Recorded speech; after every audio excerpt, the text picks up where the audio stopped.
Hello MPPSC aspirant, स्वागत है आप सभी का अपने यूट्यूब चैनल एमपीपीएससी वाले में। So without wasting any time let's jump into the topic. देखिए जी, लेटर वैदिक पीरियड पढ़ने के बाद जो एक बहुत ही इम्पोर्टेंट टॉपिक हमारे सामने आता है वो है गौतम बुद्ध का। गौतम बुद्ध के बारे में जितनी बात करी जाए उतनी कम है। अगर इस पे पीएचडी भी हम लोग कर ले तो वो भी हमारे लिए कम ही होगी। हमें बुद्ध का टॉपिक हिस्ट्री के साथ साथ इथिक्स में भी दिया हुआ है। तो हम इस बात पे गौर करते हैं कि क्यों बुद्ध की फ़िलॉसफ़ी या बुद्ध की आइडियोलॉजी हमें पढ़ाई जा रही है। तो इसका सीधा से एक कारण मैं निकाल पाता हूँ कि जो बुद्ध की फ़िलॉसफ़ी है, जो बुद्ध की आइडियोलॉजी है, इस फ़िलॉसफ़ी को अगर हम अपनी सिविल सर्विस वाली लाइफ में या अपनी निजी लाइफ में भी अगर यूज़ करेंगे तो भी हमें काफ़ी सारे चैलेंजेस को क्लियर करने में आसानी होगी। बुद्ध की जो फ़िलॉसफ़ी है, बुद्ध की जो आइडियोलॉजी है, वो बेसिकली शांति पे बेस्ड है, यानी पीस पे बेस्ड है। और जो पीस यानी शांति है, ये हमारे कॉन्स्टिट्यूशन का भी एक मेन सोर्स है। तो बहुत ही इम्पॉर्टेंट है हमें बुद्ध की फ़िलॉसफ़ी को ना केवल पढ़ना बल्कि इसे समझना और अपने जीवन में इस फ़िलॉसफ़ी को लेके आना। जो बुद्धिस्ट फ़िलॉसफ़ी है ये एक बहुत ही अच्छी चीज़ है। इससे हम हमारे जीवन में शांति प्राप्त कर सकते हैं, सद्भाव प्राप्त कर सकते हैं, सौभाग्य के साथ साथ संपूर्णता भी प्राप्त कर सकते हैं। तो चालू करते हैं बुद्ध। हम बुद्ध के बारे में पढ़ना चालू करेंगे क्योंकि इससे कुछ इम्पोर्टेंट फैक्ट्स प्री में भी पूछ लिए जाते हैं, साथ ही साथ मेंस में भी इसकी बहुत इंपॉर्टेंस है। Gautam Buddha was born in 563 BC on Vaishakh Purnima day at Kapilavastu, Nepal in Shakya Kshatriya clan. Gautam Buddha का जन्म होता है कपिलवस्तु लुम्बिनी में, जो कि इस समय नेपाल में है, और इनका जो बर्थ का ईयर आइडेंटिफाई किया गया है वो 563 BC आइडेंटिफाई किया गया है। और ये जो वैशाख पूर्णिमा है इसको हमें याद रखना बहुत आवश्यक है क्योंकि मध्य प्रदेश सरकार द्वारा और भारत सरकार द्वारा इसी वैशाख पूर्णिमा बुद्ध पूर्णिमा के नाम से मनाया जाता है। तो बुद्ध पूर्णिमा हम सभी लोगों के लिए एक बड़ी ही शुभ तिथि होती है जिसमें हम सारे शुभ काम कर सकते हैं। बुद्ध बिलोंग करते थे शका क्षत्रिय क्लेन से, यानी ये शका क्षत्रिय थे। बुद्ध ब्राह्मण भी नहीं थे, वैश्य भी नहीं थे, शूद्र भी नहीं थे। बुद्ध का जिस कुल में जन्म हुआ था वो शका क्षत्रिय दल हुआ करता था। तो बुद्ध जन्म से क्षत्रिय के रूप में बुद्ध ने जन्म लिया था। बुद्ध के फादर का नाम यानी बुद्ध के पिताजी का नाम था Shuddhodan. His father was Shuddhodan who was the republican king of Kapilvastu. एक जो कपिलवस्तु किंगडम होती थी या जो कपिलवस्तु राज्य होता था उसके किंग थे बुद्ध के पिताजी शुद्धोधन, और ये शुद्धोधन शाक्य गण के मुखिया थे।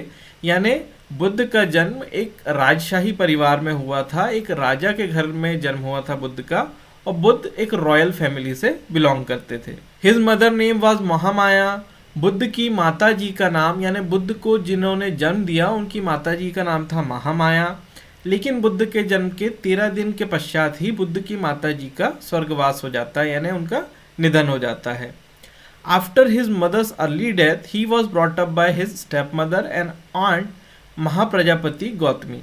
देखिए जी, जब बुद्ध की माता जी का बहुत ही शुरुआती दिनों में, बुद्ध के जीवन काल के बड़े ही शुरुआती दिनों में जब बुद्ध की माता जी का निधन हो जाता है तो बुद्ध की पूरी लालन पालन पढ़ाई लिखाई की जिम्मेदारी जो होती है इनकी सौतेली माँ या इनकी मौसी जो थी महाप्रजापति गौतमी, उनके कंधों पे आ गई। और बुद्ध का और महाप्रजापति गौतमी का बड़ा अच्छा संबंध था। बुद्ध अपनी माता जी का बहुत आदर सत्कार किया करते थे और बुद्ध की जो सौतेली माँ यानी जो उनकी स्टेप मदर थी वो भी उनसे काफ़ी प्यार किया करती थी और उन्हें बड़े अच्छे से ट्रीट किया करती थी।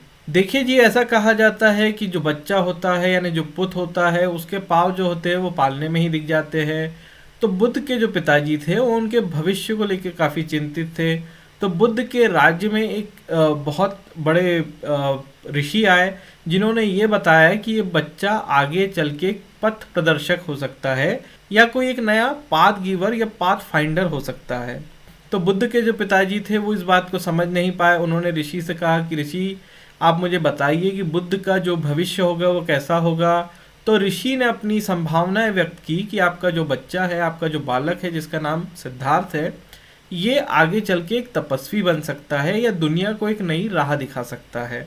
तो सिद्धार्थ यानी बुद्ध के जो पिताजी थे उनके उनके भविष्य को लेकर काफ़ी ज़्यादा चिंतित हो गए और उन्होंने आसपास एक ऐसा वातावरण निर्मित कर दिया जिससे बुद्ध को यानी सिद्धार्थ को अपने जीवन में दुख क्या होता है इसका पता ना चले, तकलीफ क्या होती है इसका पता ना चले।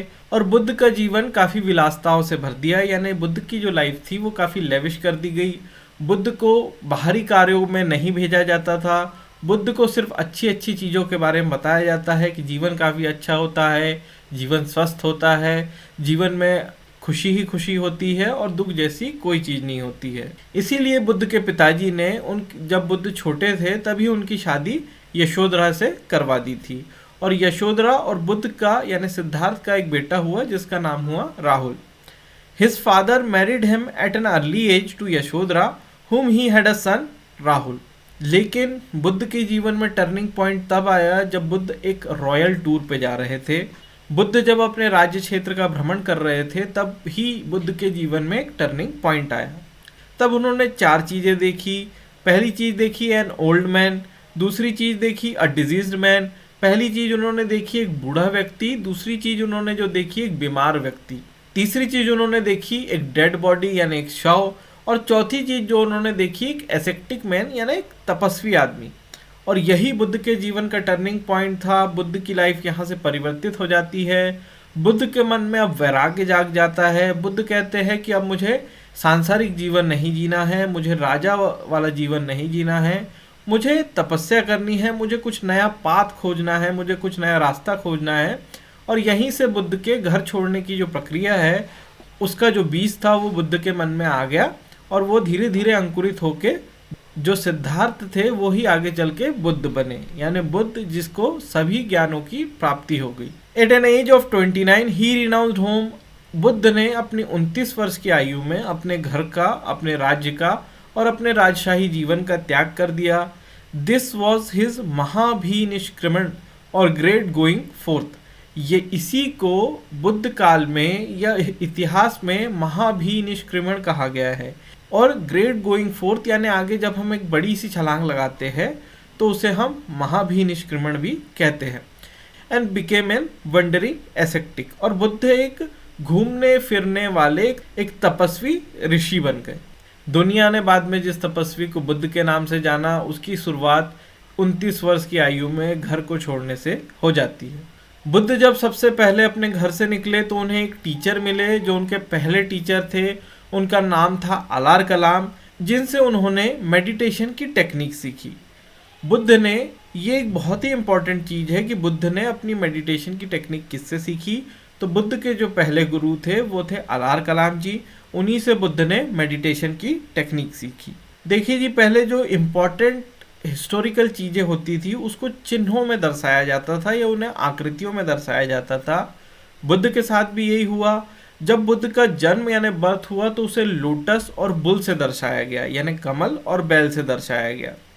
बुद्ध ने जब अपना घर को छोड़ा यानी महाभिनिष्क्रमण किया तो उन्हें हॉर्स से दर्शाया गया कि बुद्ध ने जब अपना घर छोड़ा तो उसका एक चिन्ह बना दिया गया, उसकी एक आकृति बना दी गई जिसे घोड़े के रूप में हम जानते हैं। बुद्ध ने जब निर्वाण प्राप्त किया यानी बुद्ध को जब महाशक्ति या महाज्ञान की प्राप्ति हुई उसे बोधि ट्री के रूप में दर्शाया गया, यानी पीपल के पेड़ से उसे दर्शाया गया, क्योंकि ऐसा कहा जाता है कि बुद्ध को पीपल के पेड़ के नीचे ही 6 साल की तपस्या के बाद, यानी जब उन्होंने 29 वर्ष की आयु में घर छोड़ा था तो 6 वर्ष बाद यानी जब वो 35 वर्ष के हो गए थे तब उन्हें महाज्ञान की प्राप्ति होती है पीपल के पेड़ के नीचे। इसलिए जब उन्हें निर्वाण प्राप्त हुआ बोधि ट्री यानी पीपल के वृक्ष के नीचे बताया गया है। धर्म चक्र प्रवर्तन यानी बौद्ध ने जहाँ पे अपना पहला उपदेश दिया या अपना जो सरमन डिलीवर किया वो उन्होंने सारनाथ में डिलीवर किया और इसे ही एक व्हील से दर्शाया गया है, यानी चक्र से दर्शाया गया है। यानी जीवन जो है वो चक्र की निशानी है, यानी हमेशा चलना ही उसका काम है और जब चक्र रुक जाता है तब जीवन का अंत हो जाता है। बुद्ध की जब मृत्यु हुई तो उसे इतिहासकारों ने महापरिनिर्वाण के नाम से बताया गया है और उसका भी एक संकेत यानी सिंबल दिया गया है स्तूपा। अब स्तूपा आप जानते हैं कि मध्य प्रदेश में सांची में भी स्तूपा है और कई अन्य जगह देश में स्तूप पाए गए हैं। अगर आपको हमारे वीडियोस अच्छे लगते हैं तो प्लीज़ इसे लाइक कीजिए, शेयर कीजिए, सब्सक्राइब कीजिए और बेल आइकन को प्रेस करना ना भूलें, जिससे आपको रिसेंट वीडियोस के नोटिफिकेशन मिलते रहे। Thanks for watching.